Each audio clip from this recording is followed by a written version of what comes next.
ਧੰਨ ਧੰਨ ਸ਼੍ਰੀ ਗੁਰੂ ਨਾਨਕ ਦੇਵ ਜੀ ਮਹਾਰਾਜ ਸਿਆਲਕੋਟ ਤੋਂ ਚੱਲ ਕੇ ਕਰਤਾਰਪੁਰ ਆ ਬਰਾਜੇ। ਆਪ ਜੀ ਦੇ ਆਗਮਨ ਕਰਕੇ ਸੰਗਤਾਂ ਨੇ ਬੜੀਆਂ ਖੁਸ਼ੀਆਂ ਮਨਾਈਆਂ। ਕੀਰਤਨ ਕੀਤੇ, ਕੜਾਹ ਪ੍ਰਸ਼ਾਦ ਦੇ ਗੱਫੇ ਵਰਤਾਏ ਗਏ। ਚਾਰੇ ਦਿਸ਼ਾ ਵਿੱਚ ਨਾਮ ਦਾ ਚੱਕਰ ਚਲਾ ਕੇ ਗੁਰੂ ਜੀ ਨੇ ਹੁਣ ਫਕੀਰੀ ਪਹਿਰਾਵਾ ਉਤਾਰ ਦਿੱਤਾ ਅਤੇ ਗ੍ਰਹਿਸਤੀ ਬਾਣਾ ਧਾਰਨ ਕਰ ਲਿਆ। ਖੇਤੀ ਦਾ ਕੰਮ ਅੰਨ-ਦਾਣੇ ਵਾਸਤੇ ਆਰੰਭ ਕਰਕੇ ਅਟੁੱਟ ਲੰਗਰ ਦੀ ਡੇਗ ਚਲਾ ਦਿੱਤੀ। ਆਪ ਜੀ ਦੇ ਦਰਸ਼ਨ ਕਰਨ ਵਾਸਤੇ ਦੂਰ ਨੇੜੇ ਤੋਂ ਸਿੱਖ ਸੰਗਤਾਂ ਆਉਣ ਲੱਗ ਪਈਆਂ।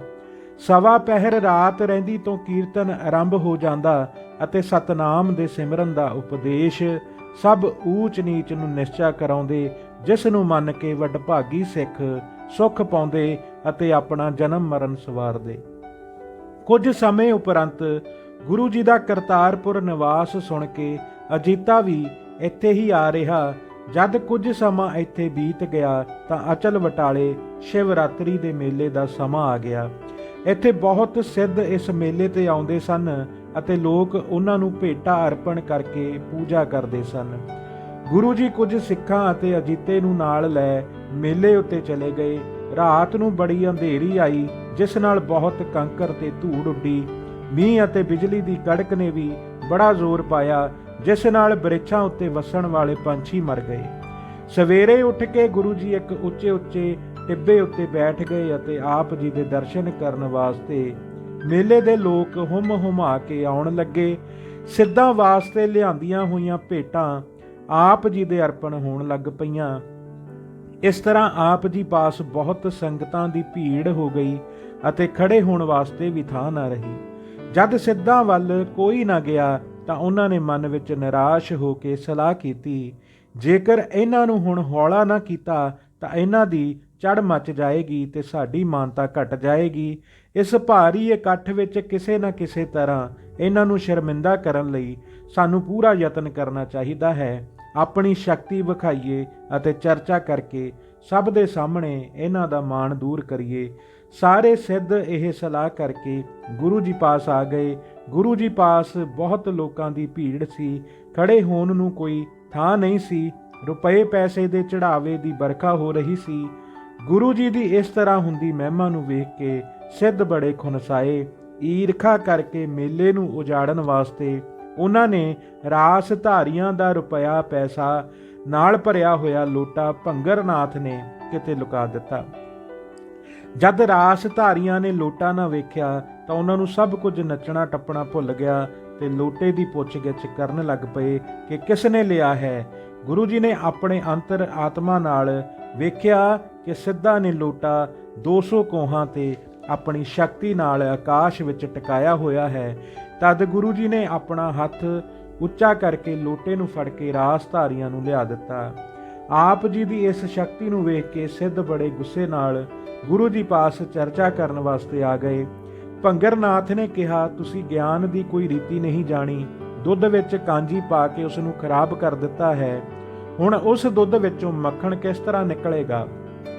ਪਹਿਲਾਂ ਤੁਸੀਂ ਪਰਿਵਾਰ ਨੂੰ ਤਿਆਗ ਕੇ ਉਦਾਸੀ ਹੋ ਕੇ ਫਿਰਦੇ ਰਹੇ, ਦੁਨੀਆ ਨੂੰ ਉਪਦੇਸ਼ ਕਰਦੇ ਰਹੇ, ਪਰ ਹੁਣ ਫੇਰ ਗ੍ਰਹਿਸਤੀ ਬਾਣਾ ਧਾਰਨ ਕਰ ਲਿਆ ਹੈ ਤੇ ਇਸਤਰੀ ਪੁੱਤਰਾਂ ਵਿੱਚ ਵੱਡ ਪਰਿਵਾਰੀ ਬਣ ਕੇ ਬੈਠ ਗਏ ਹੋ। ਗ੍ਰਹਿਸਥ ਵਿੱਚ ਫਸ ਕੇ ਉਦਾਰ ਨਹੀਂ ਹੋ ਸਕਦਾ। ਗੁਰੂ ਜੀ ਨੇ ਇਹ ਗੱਲਾਂ ਸੁਣ ਕੇ ਭੰਗਰਨਾਥ ਨੂੰ ਕਿਹਾ, ਤੂੰ ਤੱਤ ਨਹੀਂ ਜਾਣਿਆ, ਅਣਜਾਣ ਹੀ ਰਿਹਾ ਹੈ। ਤੇਰੀ ਮਾਂ ਕੁਚੱਜੀ ਸੀ, ਜਿਸ ਨੂੰ ਭਾਂਡਾ ਧੋਣ ਦੀ ਜਾਚ ਨਹੀਂ ਸੀ, ਜਿਸ ਕਰਕੇ ਦੁੱਧ ਫਿੱਟ ਗਿਆ ਤੇ ਮੱਖਣ ਨਹੀਂ ਆਇਆ। ਤੂੰ ਗ੍ਰਹਿਸਥ ਨੂੰ ਤਿਆਗ ਕੇ ਅਤੀਤ ਹੋ ਗਿਆ, ਪਰ ਭੋਜਨ ਮੰਗਣ ਵਾਸਤੇ ਫਿਰ ਗ੍ਰਹਿਸਤੀਆਂ ਦੇ ਘਰਾਂ ਵਿੱਚ ਹੀ ਮੰਗਦੇ ਫਿਰਦੇ, ਸ਼ਰਮ ਨਹੀਂ ਕਰਦੇ। ਆਪ ਜੀ ਦੇ ਇਹ ਬਚਨ ਸੁਣ ਕੇ ਸ਼ੰਭੂਨਾਥ ਸਿੱਧ ਨੇ ਕਿਹਾ, ਤੁਸੀਂ ਜਗਤ ਨੂੰ ਸ਼ਕਤੀ ਦਿਖਾਉਂਦੇ ਰਹੇ ਹੋ, ਕੁਝ ਸਾਨੂੰ ਵੀ ਦੱਸੋ, ਜਾਂ ਤੁਸੀਂ ਲੁਕੋ ਕੇ ਅਸੀਂ ਲੱਭਦੇ ਹਾਂ, ਨਹੀਂ ਤਾਂ ਅਸੀਂ ਲੁਕਦੇ ਹਾਂ, ਤੁਸੀਂ ਲੱਭਣਾ। ਗੁਰੂ ਜੀ ਨੇ ਕਿਹਾ, ਜੇ ਤੁਸੀਂ ਆਪਣੀ ਸ਼ਕਤੀ ਦਿਖਾਉਣਾ ਚਾਹੁੰਦੇ ਹੋ, ਜਿੱਥੇ ਤੁਹਾਡੀ ਇੱਛਾ ਹੈ ਲੁਕ ਜਾਓ। ਇਹ ਗੱਲ ਸੁਣ ਕੇ ਕੋਈ ਸਿੱਧ ਪੂਰਬ ਦਿਸ਼ਾ, ਕੋਈ ਪੱਛਮ, ਕੋਈ ਉੱਤਰ ਅਤੇ ਕੋਈ ਦੱਖਣ ਵਿੱਚ ਜਾ ਲੁਕਿਆ। ਕੋਈ ਆਕਾਸ਼ ਤੇ ਕਈ ਪਤਾਲ ਆਦਿ 10 ਦਿਸ਼ਾ ਵਿੱਚ ਜਾ ਲੁਕੇ।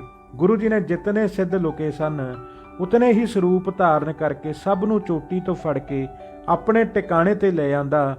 ਸਿੱਧ ਇਹ ਕੌਤਕ ਵੇਖ ਕੇ ਬੜੇ ਸ਼ਰਮਿੰਦੇ ਹੋਏ ਅਤੇ ਚੁੱਪ ਕਰਕੇ ਬੈਠ ਗਏ। ਤਦ ਗੁਰੂ ਜੀ ਨੇ ਕਿਹਾ, ਹੁਣ ਅਸੀਂ ਲੁਕਦੇ ਹਾਂ, ਤੁਸੀਂ ਲੱਭਣਾ।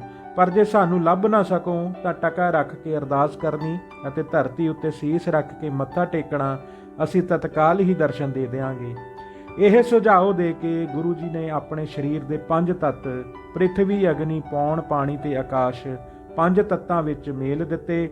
ਉਪਰੰਤ ਸਿੱਧ ਸਾਰੇ ਪ੍ਰਿਥਵੀ, ਆਕਾਸ਼ ਤੇ ਪਤਾਲ ਕੋਨੇ-ਕੋਨੇ ਵਿੱਚ ਲੱਭ ਥੱਕੇ, ਪਰ ਗੁਰੂ ਜੀ ਨੂੰ ਨਾ ਲੱਭ ਸਕੇ। ਤਦ ਹਾਰ ਥੱਕ ਕੇ ਉਹਨਾਂ ਨੇ ਇਕੱਠੇ ਹੋ ਕੇ ਜਦ ਇੱਕ ਟਕਾ ਰੱਖ ਕੇ ਅਰਦਾਸ ਕਰਕੇ ਮੱਥਾ ਟੇਕਿਆ ਤਾਂ ਗੁਰੂ ਜੀ ਆਸਣ ਤੇ ਬਿਰਾਜਮਾਨ ਹੋ ਕੇ ਦਰਸ਼ਨ ਦੇ ਰਹੇ ਸਨ। ਸਿੱਧ ਬੜੇ ਸ਼ਰਮਿੰਦੇ ਹੋ ਕੇ ਕੁਝ ਬੋਲ ਨਾ ਸਕੇ ਅਤੇ ਹੋਰ ਕੁਝ ਸ਼ਕਤੀਆਂ ਵਿਖਾਉਣ ਲਈ ਅਨੇਕਾਂ ਰੂਪ ਧਾਰਨ ਕਰ ਲਏ। ਕੋਈ ਸ਼ੇਰ ਬਣ ਗਿਆ, ਕੋਈ ਅੱਗ ਦੇ ਅੰਗਿਆਰ ਖਾਣ ਲੱਗਾ, ਕੋਈ ਮਿਰਗਾਨੀ ਨੂੰ ਲੈ ਕੇ ਆਕਾਸ਼ ਵਿੱਚ ਉਡਾਈ ਫਿਰੇ, ਕੋਈ ਅਜਗਰ ਸੱਪ ਬਣ ਕੇ ਫੁੰਕਾਰੇ ਮਾਰਦਾ ਫਿਰਨ ਲੱਗਾ। ਕਿਸੇ ਨੇ ਆਪਣਾ ਭਿਆਨਕ ਰੂਪ ਧਾਰਨ ਕਰ ਲਿਆ, ਕੋਈ ਅੱਗ ਦੇ ਅੰਗਾਰ ਫੜ ਕੇ ਆਕਾਸ਼ ਵਿੱਚ ਉੱਡਣ ਲੱਗਾ, ਕਈ ਆਕਾਸ਼ ਵਿੱਚ ਚੜ੍ਹ ਕੇ ਕਿਲਕਾਰੀਆਂ ਮਾਰਨ ਲੱਗੇ ਅਤੇ ਧਰਤੀ ਉੱਤੇ ਅੱਗ ਦਾ ਮੀਂਹ ਵਰਸਾਉਣ ਲੱਗੇ। ਇਹ ਕੌਤਕ ਵੇਖ ਕੇ ਮੇਲੇ ਦੇ ਲੋਕ ਬੜੇ ਡਰ ਗਏ ਅਤੇ ਇੱਧਰ ਉੱਧਰ ਭੱਜਣ ਲੱਗੇ। ਤਦ ਗੁਰੂ ਜੀ ਨੇ ਸਭ ਨੂੰ ਧੀਰਜ ਦਿੱਤੀ ਅਤੇ ਅਜੀਤੇ ਨੂੰ ਆਖਿਆ ਕਿ ਸਭ ਆਦਮੀਆਂ ਦੇ ਚੁਫੇਰੇ ਵਾਹਿਗੁਰੂ ਆ ਕੇ ਲਕੀਰ ਖਿੱਚ ਦੇ। ਅਜੀਤੇ ਨੇ ਹੁਕਮ ਮੰਨ ਕੇ ਲਕੀਰ ਖਿੱਚ ਦਿੱਤੀ ਅਤੇ ਆਪ ਸਰੋਵਰ ਦੇ ਪਾਣੀ ਉੱਤੇ ਆਪਣੀ ਚਾਦਰ ਖਿੰਡਾਰ ਕੇ ਉੱਪਰ ਬੈਠ ਗਿਆ ਅਤੇ ਸਰੋਵਰ ਵਿੱਚ ਮਰੇ ਹੋਏ ਪੰਛੀਆਂ ਨੂੰ ਦੋਹਾਂ ਹੱਥਾਂ ਨਾਲ ਫੜ ਕੇ ਜਿਉਂਦੇ ਕਰਕੇ ਉਡਾਈ ਜਾਣ ਲੱਗਾ। ਇਹ ਕੌਤਕ ਵੇਖਣ ਵਾਸਤੇ ਬਹੁਤ ਲੋਕ ਇਕੱਠੇ ਹੋ ਗਏ। ਇੱਧਰ ਗੁਰੂ ਜੀ ਨੇ ਅਜੀਤੇ ਪਾਸੋਂ ਜਿਹੜੀ ਲਕੀਰ ਖਿਚਵਾਈ ਸੀ ਉਹਦੇ ਕਾਰਨ ਸਿੱਧ ਉਸ ਦੇ ਅੰਦਰ ਗੁਰੂ ਜੀ ਪਾਸ ਨਹੀਂ ਜਾ ਸਕਦੇ, ਬਾਹਰ ਹੀ ਭਿਆਨਕ ਰੂਪ ਧਾਰ ਕੇ ਲੋਕਾਂ ਨੂੰ ਵਿਖਾ ਰਹੇ ਸਨ। ਜਦ ਗੁਰੂ ਜੀ ਨੇ ਵੇਖਿਆ ਕਿ ਇਹ ਅਜੇ ਵੀ ਸ਼ਰਾਰਤਾਂ ਤੋਂ ਟਲਦੇ ਨਹੀਂ ਤਾਂ ਆਪ ਜੀ ਨੇ ਉਹਨਾਂ ਵੱਲ ਨਜ਼ਰ ਭਰ ਕੇ ਵੇਖਿਆ ਤੇ ਉਹਨਾਂ ਦੀ ਸਾਰੀ ਸ਼ਕਤੀ ਖਿੱਚ ਲਈ। ਜਦ ਸਿੱਧਾਂ ਨੇ ਆਪਣੇ ਆਪ ਨੂੰ ਸ਼ਕਤੀਹੀਨ ਵੇਖਿਆ ਤਾਂ ਸ਼ਰਮਿੰਦੇ ਹੋ ਕੇ ਬੈਠ ਗਏ। ਸਿੱਧਾਂ ਦੀ ਇਹ ਦਸ਼ਾ ਵੇਖ ਕੇ ਮੰਗਲਨਾਥ ਤੇ ਪ੍ਰਾਣਨਾਥ ਸਿੱਧ ਜੋ ਗੁਰੂ ਜੀ ਦੇ ਸ਼ਰਧਾਲੂ ਸਨ ਪ੍ਰਸੰਨ ਹੋਏ ਕਿ ਇਹਨਾਂ ਸਾਡਾ ਕਿਹਾ ਨਹੀਂ ਸੀ ਮੰਨਿਆ ਤੇ ਖੁੰਭ ਠਪਾ ਕੇ ਬੈਠੇ ਹਨ। ਉਸ ਸਮੇਂ ਸਿੱਧ ਗੁਰੂ ਜੀ ਪਾਸ ਬੈਠੇ ਸਨ ਜਦ ਅਜੀਤਾ ਮੋਏ ਹੋਏ ਪੰਛੀਆਂ ਨੂੰ ਜਿੰਦਾ ਕਰ ਰਿਹਾ ਸੀ। ਲੋਕ ਤਮਾਸ਼ਾ ਵੇਖਣ ਵਾਸਤੇ ਇਕੱਠੇ ਹੋਏ ਸਨ। ਗੁਰੂ ਜੀ ਨੇ ਪੁੱਛਿਆ, ਇਹ ਪੰਛੀ ਕੌਣ ਜਿਵਾ ਰਿਹਾ ਹੈ? ਪਾਣੀ ਉੱਤੇ ਕੱਪੜਾ ਵਿਛਾ ਕੇ ਬੈਠਾ ਆਪਣਾ ਮਾਣ ਵਧਾਉਣ ਵਾਸਤੇ ਪੰਛੀ ਜਿੰਦਾ ਕਰ ਰਿਹਾ ਹੈ, ਇਹ ਕੌਣ ਹੈ? ਸਿੱਧਾਂ ਨੇ ਕਿਹਾ, ਤੁਹਾਡਾ ਚੇਲਾ ਹੈ ਜੋ ਆਪਣੀ ਸ਼ਕਤੀ ਦਿਖਾ ਰਿਹਾ ਹੈ। ਤਦ ਗੁਰੂ ਜੀ ਨੇ ਇੱਕ ਆਦਮੀ ਨੂੰ ਭੇਜ ਕੇ ਅਜੀਤੇ ਨੂੰ ਸੱਦ ਕੇ ਉਸ ਵੱਲ ਵੇਖ ਕੇ ਉਸ ਦੀ ਸਾਰੀ ਸ਼ਕਤੀ ਖਿੱਚ ਲਈ। ਅਜੀਤਾ ਮਨ ਮੁਰਝਾਏ ਨਾਲ ਦੀਨ ਹੋ ਕੇ ਆਪ ਜੀ ਪਾਸ ਬੈਠ ਗਿਆ। ਗੁਰੂ ਜੀ ਚੁੱਪ ਕਰਕੇ ਬੈਠੇ ਹੋਏ ਸੀ ਕਿ ਸਿੱਖ ਆਪਣਾ 12 ਸਾਲ ਦਾ ਲੜਕਾ ਲੈ ਕੇ ਆ ਗਿਆ। ਨਮਸਕਾਰ ਕਰਕੇ ਉਸਨੇ ਬੇਨਤੀ ਕੀਤੀ ਕਿ ਇਹ ਲੜਕਾ ਤੁਹਾਡੀ ਸੁਖਣਾ ਦਾ ਹੈ, ਇਸ ਨੂੰ ਸੰਭਾਲ ਲਵੋ। ਮੇਰੇ ਘਰ ਸੰਤਾਨ ਨਹੀਂ ਹੁੰਦੀ ਸੀ, ਮੈਂ ਸੁਖਣਾ ਸੁਖੀ ਸੀ ਕਿ ਜੇ ਮੇਰੇ ਘਰ ਲੜਕਾ ਹੋਵੇਗਾ ਤਾਂ ਉਸ ਨੂੰ ਮੈਂ ਤੁਹਾਡੀ ਭੇਟਾ ਕਰਾਂਗਾ। ਇਹ ਗੱਲ ਸੁਣ ਕੇ ਗੁਰੂ ਜੀ ਨੇ ਲੱਕੜਾ ਮੰਗਵਾ ਕੇ ਆਖਿਆ, ਹੇ ਬਾਲਕ, ਇਸ ਅੱਗ ਵਿੱਚ ਬੈਠ ਜਾਵੋ। ਸਾਰੇ ਲੋਕ ਇਹ ਗੱਲ ਸੁਣ ਕੇ ਬੜੇ ਹੈਰਾਨ ਹੋਏ ਕਿ ਗੁਰੂ ਜੀ ਇਹ ਕੀ ਖੇਲ ਕਰ ਰਹੇ ਹਨ। ਤਰਖਾਣ ਦੇ ਘਰ ਇੱਕੋ ਇੱਕ ਲੜਕਾ ਹੋਇਆ ਹੈ, ਉਸਨੇ ਇਹ ਉਹਨਾਂ ਦੀ ਭੇਟਾ ਕਰ ਦਿੱਤਾ ਹੈ ਤੇ ਇਹ ਇਸ ਨੂੰ ਅੱਗ ਵਿੱਚ ਪਾ ਰਹੇ ਹਨ। ਇਹ ਬੜੀ ਹੈਰਾਨ ਕਰਨ ਵਾਲੀ ਗੱਲ ਹੈ। ਇੱਧਰ ਲੜਕੇ ਨੂੰ ਜਦ ਗੁਰੂ ਜੀ ਨੇ ਆਗਿਆ ਦਿੱਤੀ ਤਾਂ ਉਸਨੇ ਬੜੇ ਉਤਸ਼ਾਹ ਨਾਲ ਅੱਗ ਵਿੱਚ ਛਾਲ ਮਾਰ ਦਿੱਤੀ ਅਤੇ ਅਡੋਲ ਹੋ ਕੇ ਸਵਾ ਪਹਿਰ ਬੈਠਾ ਰਿਹਾ। ਅੱਗ ਦਾ ਸੇਕ ਲੜਕੇ ਨੂੰ ਰਤਾ ਭਰ ਵੀ ਨਾ ਲੱਗਾ। ਗੁਰੂ ਜੀ ਉਸ ਲੜਕੇ ਉੱਤੇ ਬਹੁਤ ਪ੍ਰਸੰਨ ਹੋਏ ਅਤੇ ਇੱਕ ਬਚਨ ਕੀਤਾ। ਉਹ ਬਚਨ ਸੁਣਦੇ ਸਾਰ ਹੀ ਲੜਕੇ ਦੇ ਕਪਾਟ ਖੁੱਲ ਗਏ, ਉਸ ਦੇ ਭਰਮ ਦੇ ਪਰਦੇ ਟੁੱਟ ਗਏ ਅਤੇ 3 ਕਾਲ ਦ੍ਰਿਸ਼ਟੀ ਵਾਲਾ ਹੋ ਗਿਆ। ਗੁਰੂ ਜੀ ਨੇ ਕਿਹਾ, ਜੋ ਇੱਛਾ ਹੈ ਮੰਗ ਲੈ। ਪਰ ਬਾਲਕ ਨੇ ਹੱਥ ਜੋੜ ਕੇ ਕਿਹਾ ਕਿ ਇਹ ਤੁਹਾਡੇ ਪਾਸ ਜੋ ਸਿੱਧ ਬੈਠੇ ਹਨ, ਇਹਨਾਂ ਨੂੰ ਇਹਨਾਂ ਦੀ ਸ਼ਕਤੀ ਦੇ ਦਿਓ। ਗੁਰੂ ਜੀ ਨੇ ਕਿਹਾ, ਤੇਰਾ ਬਚਨ ਮੋੜਿਆ ਨਹੀਂ ਜਾਂਦਾ। ਜਿਸ ਤਰ੍ਹਾਂ ਇਹ ਪਹਿਲਾਂ ਸਨ ਹੁਣ ਵੈਸੇ ਹੀ ਹੋ ਜਾਣਗੇ। ਜਦ ਸਿੱਧਾਂ ਨੂੰ ਸ਼ਕਤੀਆਂ ਪ੍ਰਾਪਤ ਹੋ ਗਈਆਂ ਤਾਂ ਕਹਿਣ ਲੱਗੇ ਕਿ ਇਹ ਬਾਲਕ ਬੜਾ ਪਰਉਪਕਾਰੀ ਹੈ, ਇਸ ਨੇ ਸਾਨੂੰ ਸਾਰੇ ਸਿੱਧਾਂ ਨੂੰ ਬਖਸ਼ਵਾ ਲਿਆ ਹੈ। ਧੰਨ ਗੁਰੂ ਨਾਨਕ ਹੈ ਤੇ ਧੰਨ ਇਹਨਾਂ ਦੇ ਸਿੱਖ ਹਨ ਜੋ ਸਭ ਕੁਝ ਪਰਉਪਕਾਰ ਵਾਸਤੇ ਕਰਦੇ ਹਨ। ਇਸ ਤਰ੍ਹਾਂ ਗੁਰੂ ਜੀ ਦੀ ਉਸਤਤੀ ਕਰਕੇ ਸਿੱਧਾਂ ਨੇ ਫਿਰ ਪੁੱਛਿਆ, ਮਹਾਰਾਜ ਤੁਹਾਡੇ ਵਿੱਚ ਕਿੰਨੀ ਕੁ ਸ਼ਕਤੀ ਹੈ? ਗੁਰੂ ਜੀ ਨੇ ਕਿਹਾ, ਇਹ ਸਾਰੀ ਸਤਨਾਮ ਦੀ ਵਡਿਆਈ ਹੈ। ਜਿੱਡਾ ਵੱਡਾ ਉਹ ਸਾਹਿਬ ਏਕੰਕਾਰ ਹੈ, ਉਤਨੀ ਵੱਡੀ ਹੀ ਉਸ ਦੀ ਦਾਤ ਹੈ, ਜਿਸ ਦਾ ਪਾਰ ਨਹੀਂ ਪਾਇਆ ਜਾਂਦਾ। ਜਿਸ ਉੱਤੇ ਉਹ ਕਿਰਪਾ ਕਰਦਾ ਹੈ ਉਸ ਨੂੰ ਨਾਮਦਾਨ ਦਿੰਦਾ ਹੈ, ਉਸ ਦਾ ਮਾਨ ਅਭਿਮਾਨ ਨਾਸ਼ ਹੋ ਜਾਂਦਾ ਹੈ।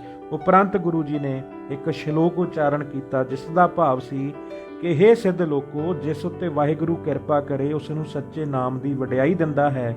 ਇਹ ਸਭ ਸ਼ਕਤੀਆਂ ਤੇ ਮਾਣ ਵਡਿਆਈਆਂ ਉਸ ਦੀਆਂ ਹੀ ਦਾਤਾਂ ਹਨ।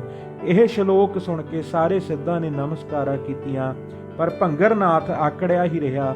ਉਸਨੇ ਸੀਸ ਨਾ ਨਵਾਇਆ ਅਤੇ ਹੰਕਾਰ ਨਾਲ ਕਹਿਣ ਲੱਗਾ, ਉਲਟੀ ਗੰਗਾ ਕਦੇ ਨਹੀਂ ਵਗੀ। ਅਸੀਂ ਸਿੱਧ ਹੋ ਕੇ ਇੱਕ ਗ੍ਰਹਿਸਤੀ ਅੱਗੇ ਮੱਥਾ ਟੇਕੀਏ। ਇਹ ਗੱਲ ਕਰਕੇ ਪੰਛੀ ਵਾਂਗ ਉਡਾਰੀ ਲਾ ਕੇ ਆਕਾਸ਼ ਵਿੱਚ ਚੜ ਗਿਆ। ਗੁਰੂ ਜੀ ਨੇ ਉਸ ਦਾ ਹੰਕਾਰ ਦੂਰ ਕਰਨ ਵਾਸਤੇ ਆਪਣੇ ਪੈਰ ਦੀ ਖੜਾਮ ਉਸ ਦੇ ਪਿੱਛੇ ਉਡਾ ਦਿੱਤੀ। ਉਹ ਭੰਗਰਨਾਥ ਦੇ ਸਿਰ ਵਿੱਚ ਸੱਟਾਂ ਮਾਰਨ ਲੱਗ ਪਈ। ਪੀੜ ਤੋਂ ਡਰਦਾ ਉਹ ਹੋਰ ਉੱਚਾ ਉੱਡ ਗਿਆ। ਤਦ ਖੜਾਵ ਉਸ ਤੋਂ ਵੀ ਉੱਚੀ ਹੋ ਕੇ ਉਸ ਦੇ ਸਿਰ ਵਿੱਚ ਵੱਜਣ ਲੱਗੀ। ਇਸ ਤਰ੍ਹਾਂ ਬਹੁਤ ਲਾਚਾਰ ਤੇ ਸ਼ਰਮਿੰਦਾ ਹੋ ਕੇ ਭੰਗਰਨਾਥ ਗੁਰੂ ਜੀ ਦੀ ਚਰਨੀ ਆਣ ਡਿੱਗਾ। ਤਦ ਗੋਰਖਨਾਥ ਨੇ ਕਿਹਾ, ਭੰਗਰਨਾਥ ਤੂੰ ਇਸ ਤਰ੍ਹਾਂ ਕਰਵਾਏ ਤੋਂ ਬਿਨਾਂ ਨਹੀਂ ਰਹਿੰਦਾ ਸੀ। ਇਹ ਕਲਯੁਗ ਵਿੱਚ ਨਾਮ ਜਪਾਵਣ ਵਾਸਤੇ ਪੂਰਨ ਅਵਤਾਰ ਹੋ ਕੇ ਆਏ ਹਨ। ਇਹਨਾਂ ਅੱਗੇ ਨਿਮਰਤਾ ਧਾਰਨ ਕਰਨੀ ਚਾਹੀਦੀ ਹੈ। ਇਹਨਾਂ ਨੂੰ ਨਮਸਕਾਰ ਕਰੋ, ਤੇਰਾ ਭਲਾ ਹੋਵੇ। ਇਸ ਤੋਂ ਉਪਰੰਤ ਗੁਰੂ ਜੀ ਨੇ ਸਿੱਧ ਗੋਸ਼ਟ ਕਰਕੇ ਸਿੱਧਾਂ ਦੀ ਦਵੈਤ ਭਾਵਨਾ ਦੂਰ ਕੀਤੀ। ਸਿੱਧਾਂ ਨੇ ਇਹ ਸੱਤ ਦੇ ਬਚਨ ਸੁਣ ਕੇ ਨਮਸਕਾਰ ਕੀਤੀ ਅਤੇ ਆਦੇਸ਼ ਕਰਦੇ ਹੋਏ ਵਿਦਾ ਹੋ ਗਏ। ਉਪਰੰਤ ਜਦ ਮੇਲਾ ਵਿਛੜਨ ਲੱਗਾ, ਲੋਕ ਆਪੋ ਆਪਣੇ ਘਰਾਂ ਨੂੰ ਜਾਣ ਲੱਗੇ ਤਾਂ ਤਰਖਾਣ ਦਾ ਪੁੱਤਰ ਗੁਰੂ ਜੀ ਦੇ ਚਰਨਾਂ ਤੇ ਪੈ ਗਿਆ। ਗੁਰੂ ਜੀ ਨੇ ਉਸ ਦੇ ਸਿਰ ਤੇ ਹੱਥ ਕਮਲ ਰੱਖ ਕੇ ਆਖਿਆ, ਸਤਨਾਮ ਦਾ ਜਾਪ ਕਰੋ ਅਤੇ ਉਸ ਨੂੰ ਸਰਬ ਵਿੱਚ ਰਮਿਆ ਹੋਇਆ ਵੇਖੋ। ਜੋ ਪੁਰਸ਼ ਤੈਨੂੰ ਮਿਲੇਗਾ ਉਹ ਵੀ ਮੁਕਤੀ ਪਾਵੇਗਾ। ਆਪਣੇ ਮਾਤਾ ਪਿਤਾ ਜੀ ਪਾਸ ਚਲੇ ਜਾਓ ਤੇ ਉਹਨਾਂ ਦੇ ਪਾਸ ਹੀ ਰਹੋ। ਗੁਰੂ ਜੀ ਦੀ ਆਗਿਆ ਪਾ ਕੇ ਉਹ ਬਾਲਕ ਚਲਿਆ ਗਿਆ ਤੇ ਗੁਰੂ ਜੀ ਵਾਪਸ ਕਰਤਾਰਪੁਰ ਵਿੱਚ ਆ ਗਏ। ਰਾਤ ਦਿਨ ਨਾਮਦਾਨ ਤੇ ਕੀਰਤਨ ਦਾ ਪ੍ਰਵਾਹ ਚੱਲਣ ਲੱਗ ਪਿਆ। ਧੰਨ ਧੰਨ ਸ੍ਰੀ ਗੁਰੂ ਨਾਨਕ ਦੇਵ ਜੀ ਮਹਾਰਾਜ।